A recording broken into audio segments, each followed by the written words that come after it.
Bienvenue dans le dernier point de l'information. Madame, Monsieur, bonsoir. Tout de suite, les titres.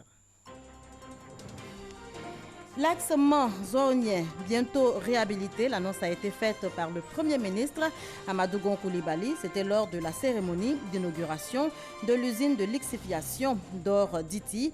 Premier ministre qui a également annoncé la réalisation de plusieurs autres infrastructures dans la région.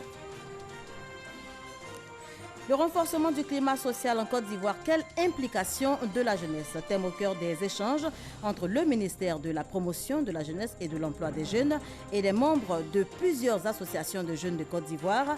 Nous en parlons également dans cette édition. Et puis ce dimanche, jour de culte pour les fidèles chrétiens, jour entaché de violence au Burkina Faso. Une église catholique a été ciblée par des hommes armés à Dablo, village situé à quelques kilomètres de Kaya, dans le centre-nord du pays. Le bilan est lourd, 6 personnes ont été tuées. Voilà pour les titres. On démarre tout de suite avec cette bonne nouvelle dans l'ouest de la Côte d'Ivoire. L'axe Mans-Zoonien sera bientôt réhabilité. L'annonce a été faite par le Premier ministre Amadou Gon Coulibaly. C'était lors de la cérémonie d'inauguration de l'usine de lixification d'Or Diti. Notez que le Premier ministre a également annoncé la réalisation de plusieurs autres infrastructures dans la région. Kwasi Mamadou. C'est en 1982 que l'axe Mans-Zoonien a vu son premier bitume. 37 ans après, que de difficultés pour circuler sur ce tronçon. La route est dans un état très piteux. 4 heures pour parcourir cet axe. Cette préoccupation a été portée par le ministre Albert Mabry Touakus, président du conseil régional du Tongui, au Premier ministre Amadou Gon Coulibaly, lors de la cérémonie d'inauguration de l'usine de la mine d'Or Diti. C'est la réhabilitation de l'axe Mans-Zoonien qui est attendu par l'ensemble des populations. Si nous devions venir par la route ici, ce serait 3 heures de route pour faire 120 km. Mais, Monsieur le Premier ministre, nous voudrons vous remercier pour les travaux qui vont être lancés aussi dans les prochaines semaines du bitumage de l'axe zoonien tous les pleux. Le Premier ministre Amadou Gon Coulibaly a rassuré la population du début effectif des travaux de réhabilitation de cet axe. Le président de la République nous a instruit d'élaborer un vaste programme routier qui est en cours de mise en œuvre. Nous reviendrons bientôt, puisque la société est connue, le contrat est signé, nous reviendrons bientôt pour lancer les travaux de la route Mans-Danané-Zoonien.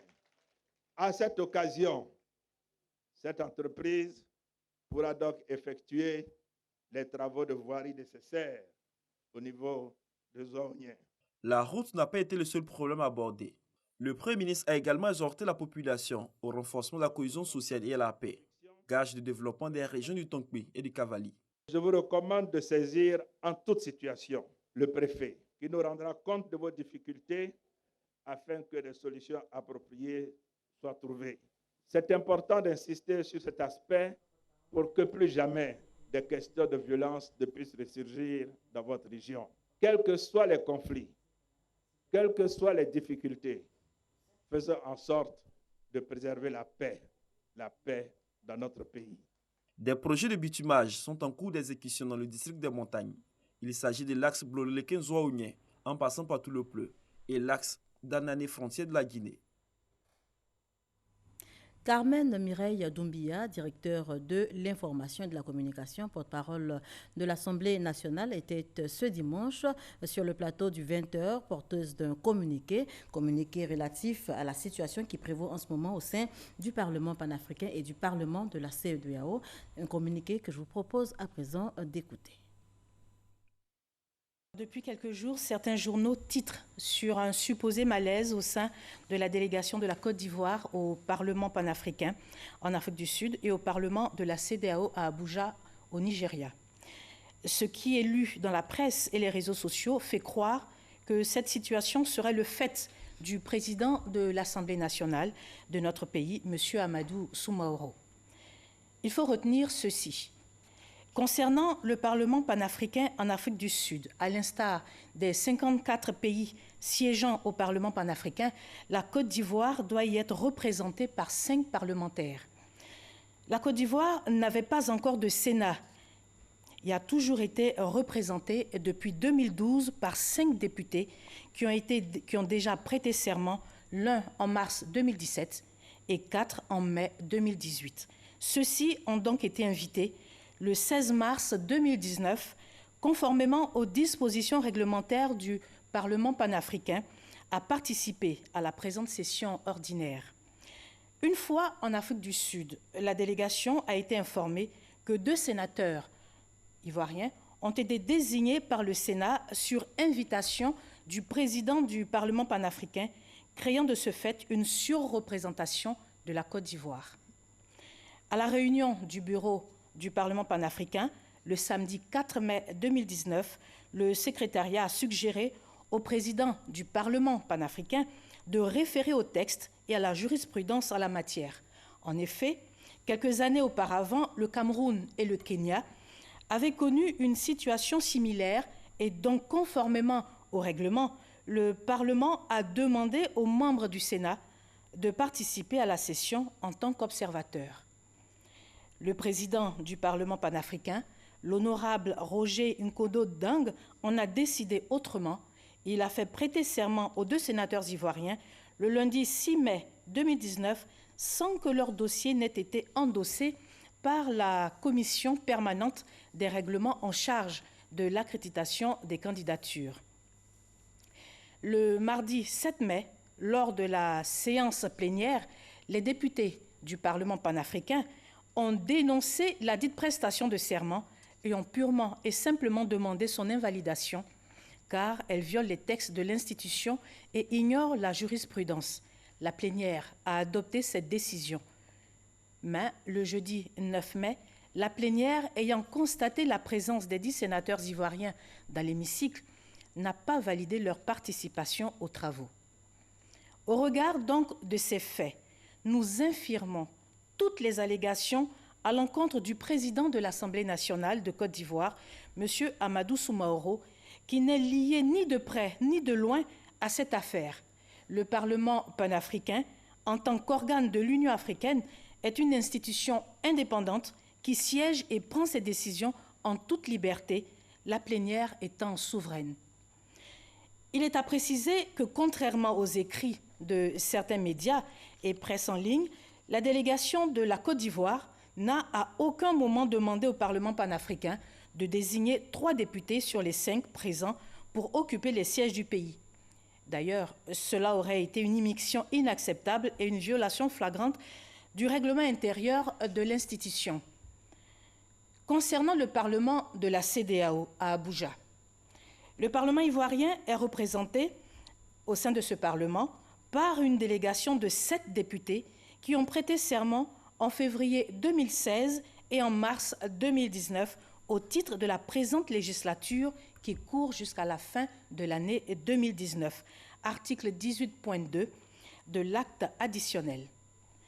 Avant le terme de la législature, les parlements nationaux, membres du Parlement de la CEDEAO, sont autorisés à désigner par avance et à communiquer au secrétariat du dit Parlement la liste de leurs membres devant siéger au cours de la prochaine législature, donc la prochaine législature 2020-2024.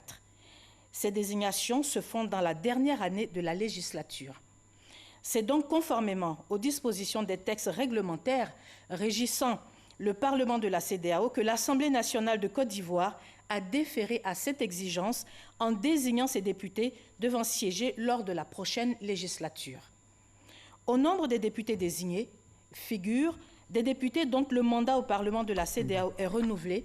C'est le cas de 5 députés, des députés nouvellement désignés, 2 en l'occurrence, en remplacement de 2 anciens membres de ce Parlement, ceci en parfaite conformité avec les dispositions régissant aussi bien l'Assemblée nationale de Côte d'Ivoire que le Parlement de la CEDEAO. Le courrier de l'Assemblée nationale de Côte d'Ivoire est tout simplement parti un peu plus tôt. Il devait partir au mois de juillet. Les 2 présidents se sont parlé et ils se sont compris. Le courrier réponse de la CEDEAO qui circule dans la presse et les réseaux sociaux, qui serait adressé au président de l'Assemblée nationale de Côte d'Ivoire, n'est jamais arrivé à l'Assemblée nationale.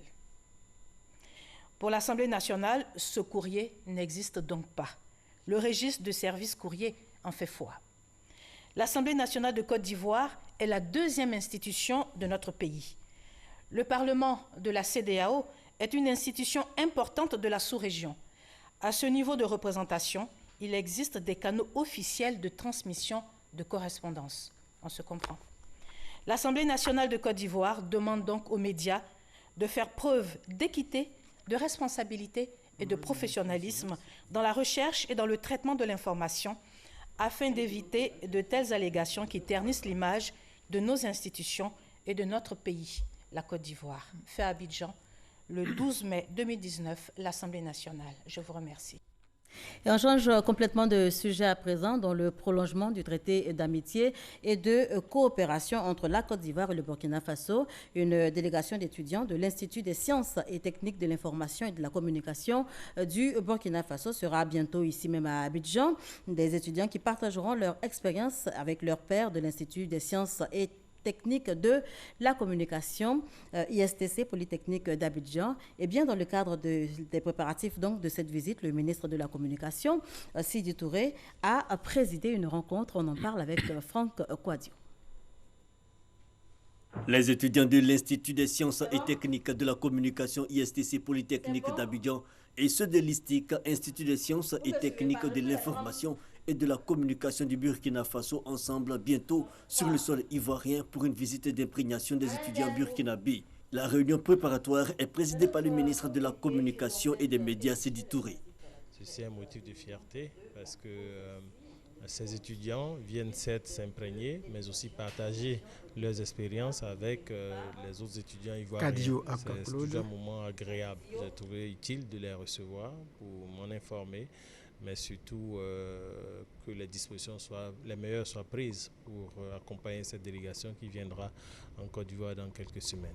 Déjà, en termes de perspective, nous sommes en train de travailler ensemble avec ISTC à booster ce que nous appelons le REFICA, qui est le réseau des écoles et instituts de formation en information, communication et cinéma d'Afrique que nous avons initié ensemble. Et actuellement, nous avons un certain nombre de pays de la sous-région, à peu près 7 à 8 pays qui sont déjà membres. Et avec ISTC, nous travaillons à ratisser large. Une visite d'imprégnation d'étudiants burkinabés qui n'est pas la première du genre.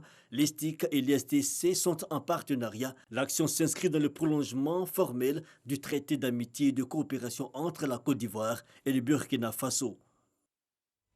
Un autre communiqué dans cette édition, il est relatif à la grève imminente de la COSEFSI, entendez Coalition du secteur éducation-formation de Côte d'Ivoire, communiqué lu par M. Kadio Aka-Claude. Il est le président du collectif des associations des parents d'élèves et étudiants de Côte d'Ivoire. M. Kadio, nous vous écoutons. Merci.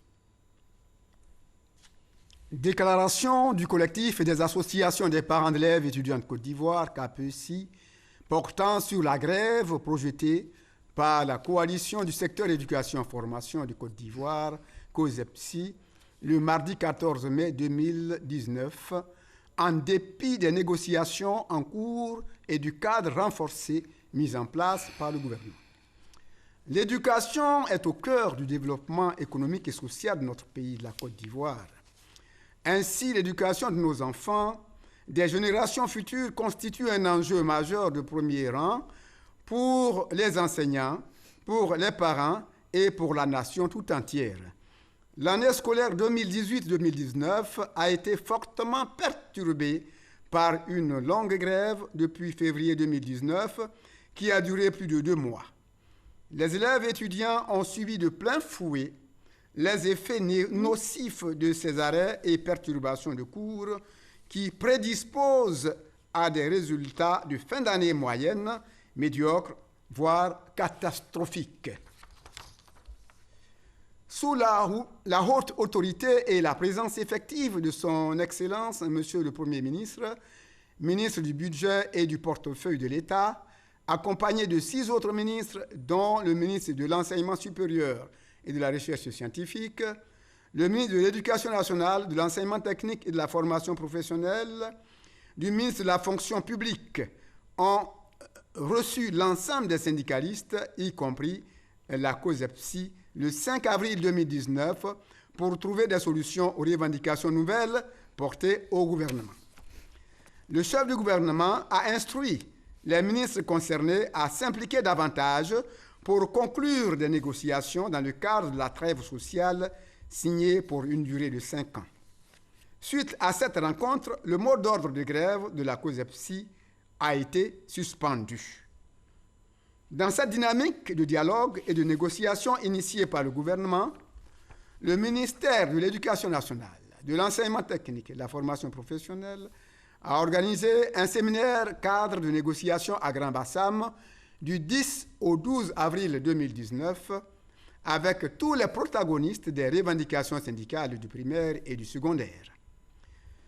Le séminaire a permis de conclure une synthèse de discussion cadre endossée et signée par l'ensemble des syndicalistes, des syndicats, avec plusieurs avancées notables. Les conclusions doivent être finalisées et approuvées pour être soumises à l'arbitrage du gouvernement. Certains syndicats ont souhaité faire une tournée de sensibilisation pour recueillir les avis de leurs membres avant la finalisation. C'est dans cette attente de conclusion des négociations que nous, parents d'élèves et l'ensemble de la communauté éducative, apprenons avec désarroi la reprise d'une grève éventuelle et imminente de la COSEPSI. C'est pourquoi, tout en considérant que les gros perdants d'une nouvelle grève sont bel et bien les parents d'élèves et leurs enfants qui vont continuer d'être privés de leur droit à l'éducation de qualité. Nous, collectif des associations des parents d'élèves étudiants de Côte d'Ivoire, appelons et interpellons donc ici la COSEPSI de surseoir à cette grève qui risque de ruiner tous les espoirs des parents d'élèves qui ont consenti d'énormes sacrifices pour la réussite de l'année scolaire de leur progéniture et de faire confiance au cadre de négociation en cours avec le gouvernement. Par ailleurs, nous, parents d'élèves, sommes entièrement disposés et engagés à nous impliquer davantage pour que les solutions acceptables soient trouvées pour le bonheur de tous. Nous allons, dès le lundi 13 mai 2019 prochain, chercher à rencontrer Madame le ministre de l'Éducation nationale, de l'enseignement technique et de la formation professionnelle à l'effet de continuer à défendre l'avenir de nos enfants. Fait à Abidjan le 12 mai 2019 pour le bureau du collectif des associations des parents d'élèves et étudiants de Côte d'Ivoire, KPESI. Porte-parole, Claude Kadio Aka. Voilà, merci Monsieur Claude Aka Kadio, qui donc était porteur de cette déclaration, je vous le disais, relative à la grève annoncée mardi prochain donc par la COSEPSI, déclaration lue par le président du collectif des associations des élèves, des parents d'élèves et étudiants de Côte d'Ivoire. C'est très clair. Merci de votre passage sur d'autres plateaux. Merci. On poursuit ce journal avec cette autre information, renforcement du climat social en Côte d'Ivoire. Quelle implication de la jeunesse? C'était un thème qui était donc au cœur des échanges entre le ministère de la promotion de la jeunesse et de l'emploi des jeunes et les membres de plusieurs associations de jeunes de Côte d'Ivoire, des jeunes qui ont été appelés à plus justement de responsabilités et à être de véritables acteurs de paix en Côte d'Ivoire. Godefroy Okamawa. 3 heures et demie d'échanges, d'explications et de vérité entre la jeunesse des associations issues de différentes régions de Côte d'Ivoire et la tutelle. Le ministre de la Promotion de la jeunesse et de l'emploi des jeunes s'est prononcé sur les questions d'actualité et celles liées à l'insertion socio-professionnelle des jeunes. Cette initiative de la coordination du projet Jeunes, Paix et Sécurité de l'ONG UNDESA du département des affaires économiques et sociales des Nations Unies vise au renforcement du dialogue entre les autorités et la jeunesse ivoirienne. Sans paix, il n'y a pas de développement, sans paix, il n'y a pas d'éducation, sans paix, il n'y a pas d'emploi pour nous, la jeunesse. Nous voulons faire en sorte que les jeunes soient de véritables acteurs de la paix et de la sécurité. Occasion pour les jeunes de comprendre la situation du pays et de s'informer des nombreuses actions menées par l'État de Côte d'Ivoire pour leur offrir un avenir meilleur. Le gouvernement est disposé pour ramener la paix au sein de la jeunesse, pour le vivre ensemble. Pour le ministre Mamadou Touré, cette rencontre est une belle initiative. Elle vient apporter des messages pour rassurer la jeunesse. Vous avez les activités génératrices des revenus avec le financement direct aux jeunes. Nous avons près de 130 000 jeunes les 2 prochaines années qui vont bénéficier donc de ce financement. Nous avons une jeunesse mature, une jeunesse responsable, une jeunesse qui a son opinion propre sur ce qu'est le présent et l'avenir de ce pays. Nous avons un gouvernement qui a pour souci majeur d'œuvrer pour l'épanouissement de la jeunesse. Enfin, j'ai invité tous ces jeunes à être des acteurs de paix et de préservation de la cohésion sociale dans notre pays. Cette année, ce sont 10 millions de francs CFA offerts aux fêtières. Pour l'année prochaine, ce sera 100 millions que les fêtières recevront pour leur permettre d'entreprendre. Le ministre a par la suite souhaité que les jeunes ne soient pas des instruments de déstabilisation, mais des partenaires pour le développement d'une Côte d'Ivoire émergente. Et sur le terrain politique, le mouvement citoyen Génération Gagnante continue d'étendre sa toile. Après les coordinations régionales du GO et départementales de Oumé, le coordonnateur des 63 villages Atchan vient de recevoir ses attributs. Il a été installé par les ministres Paulin Claude Danho, parrain de la cérémonie d'investiture, et Bruno Koné qui y représentait le Premier ministre Amadou Gon Coulibaly. Konaté Moussa pour le reportage. Le peuple Atchan s'engage avec le mouvement citoyen Génération Gagnante pour la promotion des actions de développement du chef de l'État Alassane Ouattara. Pour porter sa voix, Diamadibi Antoine est nommé coordonnateur des villages Atchan. Je mesure l'ampleur de la mission. Je suis convaincu qu'avec le soutien de tous et vos conseils avisés, nous saurons ensemble relever le défi de développement économique, social et politique des populations des 63 villages que compte notre peuple. Le mouvement citoyen Génération Gagnante poursuit donc son action d'occupation du terrain. Le président Lansine Diaby explique aux populations les objectifs du mouvement. Génération Gagnante est un mouvement citoyen créé et lancé pour recueillir les préoccupations des populations et les faire remonter au pouvoir public afin de trouver les meilleures solutions. GG a pour boussole le président de la République, son Excellence Alassane Ouattara. Les ministres Claude Danho Paulin, parrain de la cérémonie, et Bruno Nabanye Koné, représentant le Premier ministre Amadou Gon Coulibaly, félicitent les acteurs du mouvement pour leur initiative en faveur de la promotion de l'action gouvernementale. Je voudrais saluer le président de Génération Gagnante pour avoir eu cette initiative pertinente de rassembler les jeunes générations. Et je voudrais que les jeunes générations que nous sommes, les Tchaba, nous soyons les artisans de la cohésion dans nos villages, que nous soyons les artisans de paix et les promoteurs du progrès. Je salue le travail remarquable qui est fait par ce mouvement Génération Gagnante, qui est fait par ce groupe de jeunes cadres à travers tout le pays. Ils ont décidé de continuer à soutenir l'action du président Alassane Ouattara, à soutenir l'action du gouvernement du Premier ministre Amadou Gon Coulibaly. Ils ont décidé de sillonner toute la Côte d'Ivoire, d'occuper le terrain pour rétablir la vérité partout où cela est nécessaire. Chers amis de Génération Gagnante, vous avez décidé d'être une génération gagnante, c'est-à-dire une génération responsable, une génération qui n'est pas laissée pour compte, une génération qui s'engage à travailler pour transmettre à ses cadets plus qu'elle n'aura reçu de ses aînés. Je salue donc, au nom de M. le Premier ministre, cet engagement responsable qui fera de vous une génération qui gagne. Créé en décembre 2017, le mouvement citoyen Génération Gagnante compte à ce jour 18 coordinations. En plus de la coordination des villages Atchan, les coordinations régionales du GO et départementales d'Oumé sont déjà installées. Et on parle sport à présent, ce 12 mai à 13h, dans le cadre du magazine du dimanche. Hamza Diaby recevait le directeur général de l'OASU. L'entretien a porté sur la redynamisation du sport scolaire et universitaire en Côte d'Ivoire. Je vous en propose un extrait.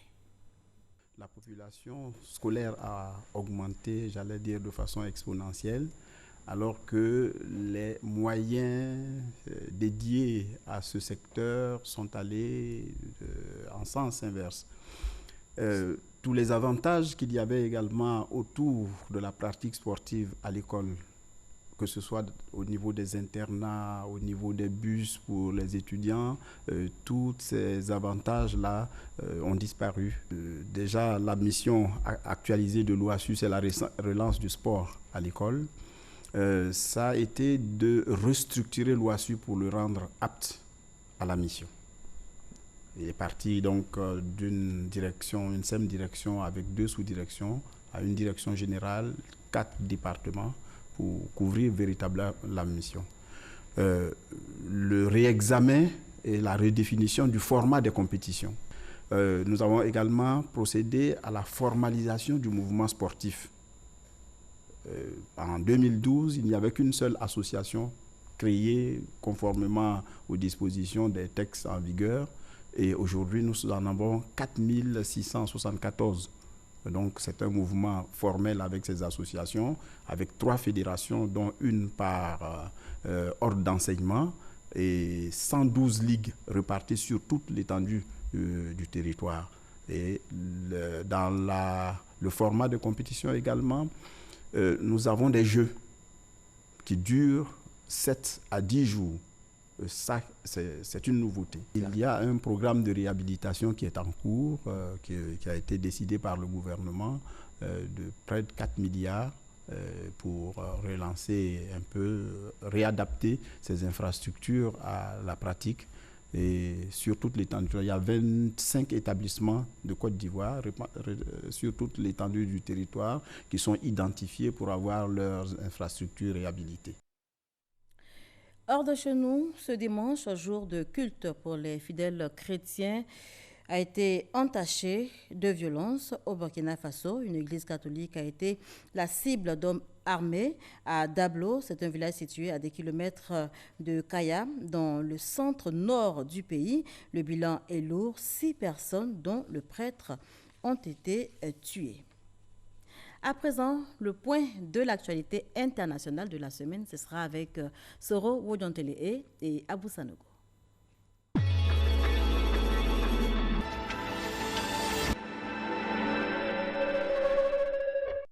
Une explosion d'un camion-citerne renversé dans une manœuvre maladroite du chauffeur à Niamey cause la mort de 58 personnes. Attirées par la récupération circonstancielle de l'essence, les victimes sont prises au piège du feu déclenché sur le carburant près d'une station du pays. Dans le périmètre de l'incident, 37 habitants sont brûlés, ainsi que des véhicules et des motos.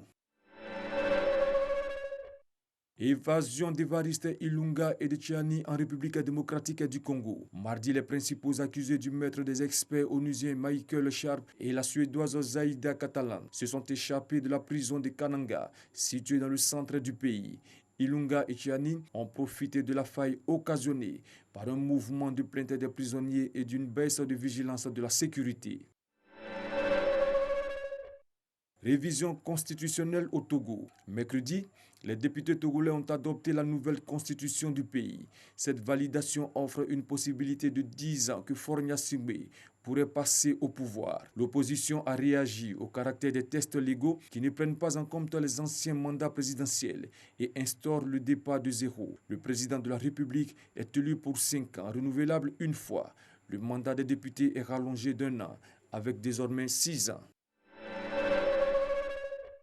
Au Sénégal, le dialogue politique entamé jeudi s'est déroulé avec l'absence remarquée des leaders de l'opposition. Ces derniers envisagent une autre formule de concertation dénommée Commission paritaire indépendante de formation politique. L'approche du pouvoir sénégalais vise à tirer les leçons de la récente présidentielle en évaluant le processus électoral dans son entièreté. La 34e liste française pour les élections législatives européennes a finalement été validée vendredi par le ministère de l'Intérieur sur avis du Conseil d'État. La mention manuscrite à certains documents remis par les candidats a été complétée la veille par les membres de la liste Une Europe au service des peuples, liste élaborée par le Parti de l'Union des démocrates musulmans français. Comparativement à 1999, ce sont 14 listes de plus côté français pour le scrutin européen du 26 mai 2019. Au sud-ouest du Pakistan, un hôtel de haut standing a essuyé une attaque d'hommes armés, parmi lesquels 4 ont été tués. Cet acte terroriste perpétré dans la ville portuaire de Ghada a fait un mort. Le Front de libération du Baloutchistan, établi dans la région, a revendiqué l'attaque. En avril dernier, 14 passagers étaient abattus dans la même zone. L'ANC, le Congrès national africain, gagne une nouvelle fois les élections sud-africaines. L'ANC vient de remporter les législatives du pays avec 57,5% des suffrages exprimés. Cette victoire a permis au chef de l'État, Cyril Ramaphosa, d'être élu par les députés de la nation arc-en-ciel. Le président Ramaphosa sera investi pour un nouveau mandat le 25 mai prochain.